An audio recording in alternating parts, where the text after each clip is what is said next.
तैयार है ये स्टार्ट। याची को स्वापक औषधि और मनह प्रभावी पदार्थ अधिनियम की धारा 20 ख और बिहार और उड़ीसा उत्पाद शुल्क अधिनियम की धारा 47 क के अधीन अपराध के लिए गिरफ्तार किया गया था।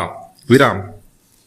याची ने जमानत हेतु आवेदन किया था, किंतु सेशन न्यायाधीश ने उसे जमानत देने से इनकार करते हुए उसका आवेदन खारिज कर दिया था। विराम। अतः दंड प्रक्रिया संहिता की धारा 439 के अधीन जमानत हेतु यह प्रकीर्ण आवेदन फाइल किया गया। विराम।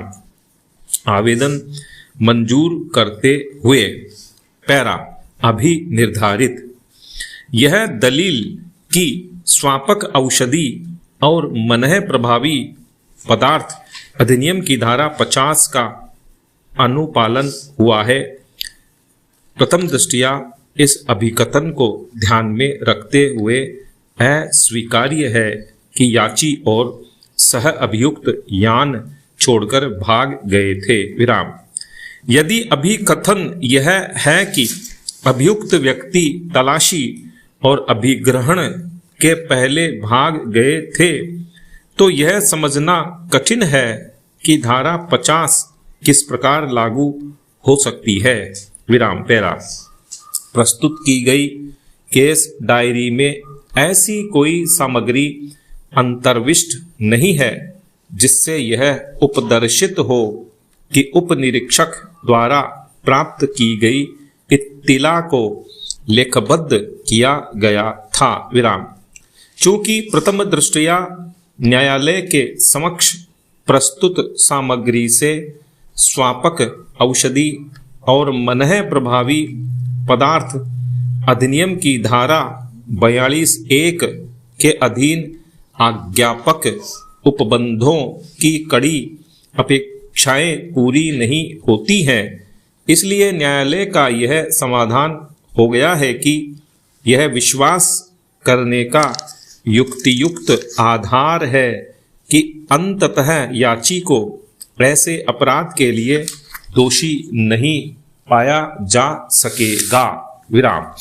न्यायालय के समक्ष ऐसी कोई सामग्री प्रस्तुत नहीं की गई है, विराम, जिससे कि यह उपदर्शित हो कि याची पूर्व में ऐसे किसी अपराध में आलिप्त था जिससे कि यह उपधारित किया जा सके कि यदि उसे जमानत पर छोड़ा जाता है तो भविष्य में वह कोई अपराध कर सकता है। विराम। निसंदेह यह सही है कि पुलिस द्वारा रोके जाने पर याची अभी कथित रूप से फरार हो गया था और उसे लगभग 4 मास या उससे अधिक की अवधि के पश्चात गिरफ्तार किया जा सका था। विराम।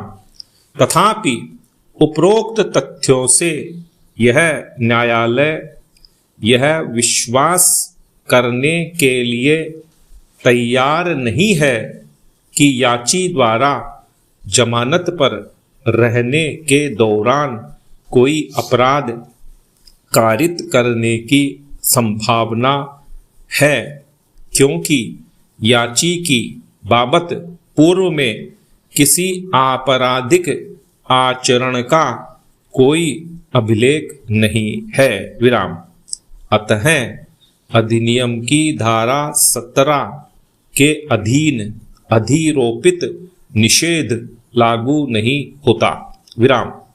ऐसा प्रतीत होता है कि अन्वेषण पूरा हो गया है। विराम। यद्यपि न्यायालय अभी कथित अपराधों की पृष्ठभूमि और याची के आचरण को ध्यान में रखते हुए याची को जमानत पर छोड़ने के लिए तैयार है, तथापि न्यायालय का विचार है कि इस बाबत कड़ी शर्तें अधिरोपित की जानी चाहिए। विराम।